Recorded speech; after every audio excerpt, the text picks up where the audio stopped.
Mr. Speaker, I now go to the prison.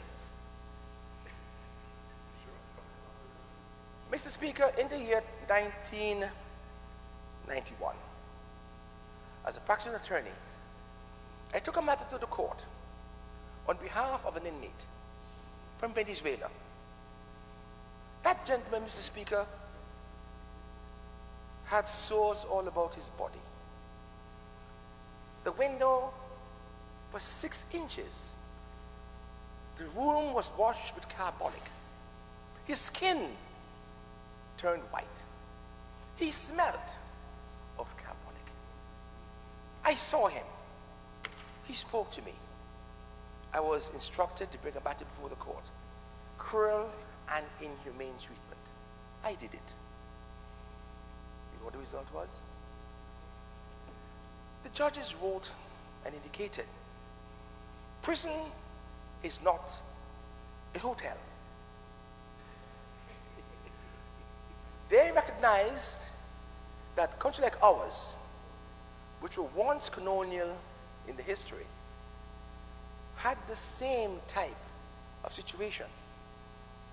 There was no modern facilities in there, no flushing toilets, no nice beds to sleep on. They slept on plastic foams. There was 9 or 10 men in a small room.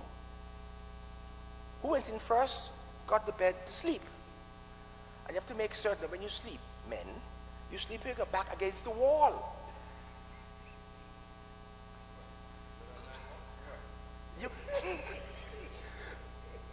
You couldn't afford to move. And what was extremely disturbing to me, there was one pail to serve those inmates in the cell. If therefore you had a problem with your tummy,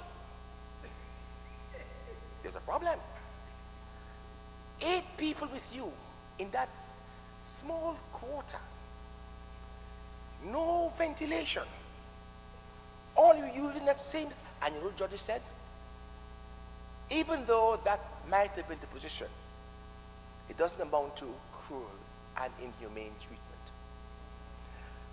I have kept that judgment.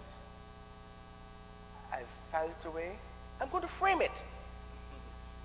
Because that judgment, Mr. Watt, came from the Privy Council.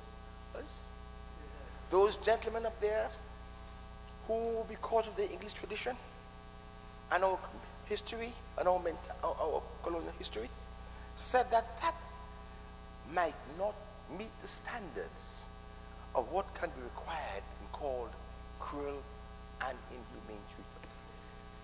We're going to change all of that in this country. We now have Mr. Pennyfeather in charge of the prison, doing a fine job. Melford Nicholas, my friend from St. John's City East, has now filled this out with his camera system. We're going to make use of it, my friend. We're going to change the law, which was passed back in the early 1950s, that says that must be half pound of this and a quarter pound of that and big mouth. Those days are gone. We are going to change the name of His Majesty's Prison to the Department of Corrections or Correctional Facilities.